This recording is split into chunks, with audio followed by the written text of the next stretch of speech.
Welcome back to Houston Newsmakers, where I've been speaking with Dina Marks, the Associate Director of the Anti-Defamation League, the Southwest Region, and Rania Mancarios, the Executive Director of Crime Stoppers of Houston. We've been talking about the focus on bullying and cyberbullying in our society and schools. The cyberbullying part, when you think about it, it's relatively new because of the advances in technology. What's the challenge in trying to keep up with that? Because that changes as quickly as we can turn around. It seems to be changing. So you have to evolve as well. For an organization as old as yours is, you have to evolve, do you not? We do, and we were one of the first organizations to fight cyber hate. When I first started at the ADL, in 1999, I think it was, we had just put out a publication called Hate on the Internet. Of course, there's a lot more than the Internet now, and so we've evolved to try to fight cyber hate. We work with providers, service providers, to fight cyber hate. We have a place on our website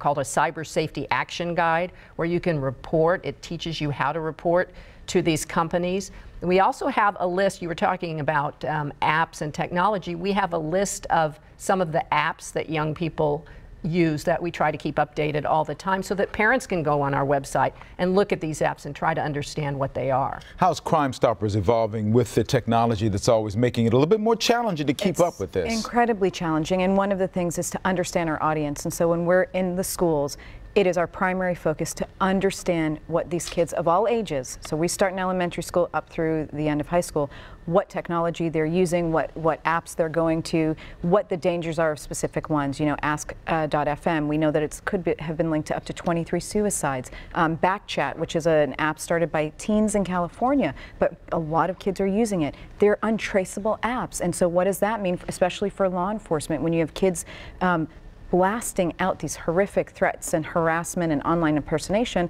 and we can't even subpoena an IP address because they're using an untraceable app. So we try to figure out exactly where our students are, what the message is that they need to hear, and of course that also depends on where they are in the city. It's really important. Interesting. I was doing some research about this topic as we were getting into this. I know that all of these area school districts are taking proactive action of various kinds on this sort of thing, and it's also being encouraged by the Harris County Department of Education as well. Take a listen.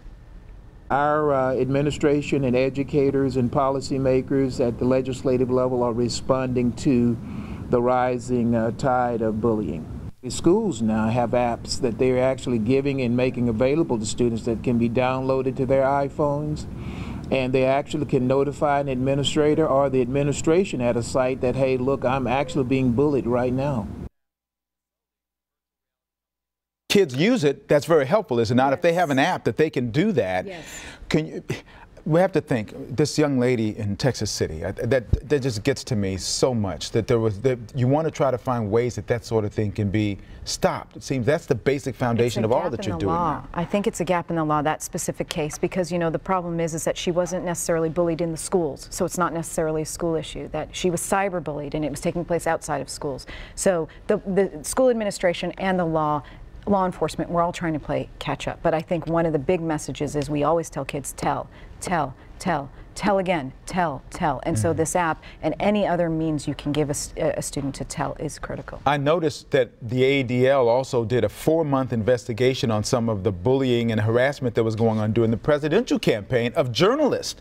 And so that just kind of lets us know that this is not just a kid thing. This is above and beyond that, is it not? Nobody is immune, and I think it is very important to convey to everyone that no matter how much technology is involved, no matter what the laws say, one of the most important things is especially for students and children, is to have a trusted adult that they can have a conversation with if they're being bullied, if they're being cyberbullied, to try to stem it and stop it. Let's talk about the ways that people who are watching right now can get involved with your organizations to be involved in being proactive in trying to solve this. Talk about some of the ways that they can get in contact with you so they can take advantage of what you offer. Like, they can certainly go on our website, adl.org. We have our No Place for Hate program that we've talked about, and they can get to that by going to www.adl.org/NoPlaceForHateHouston. They can be involved in that. We are closed out as far as that is concerned for the year,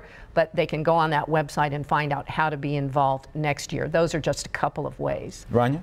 Crime Stoppers is constantly looking for support, especially where we are in the schools. We're trying to serve every single school, middle school, high school, and elementary school that we can, and we're looking for volunteers to come into the schools with us and help us reach these kids. So if you want more information, go to crime-stoppers.org. Okay, and that's the website there. All that 713-222-TIPS number. Oh, yeah. That's everybody's got that ingrained. You never forget that. Yeah. There's also a 521-4600 number, yes, which is not for the tips, but that's also yours. Correct. Dina Marks, Rania Mancarios, thank you for coming in. And thank you for the fight that you're both doing with your organizations to make a dent and trying to stop this horrific problem that we're having now. Hopefully, a few more people are going to join the ranks with you as a result of our conversation today. Just ahead, how is our society changing as a result of the way we speak to each other, and what does it mean for our future? That discussion is next when Houston Newsmakers continues.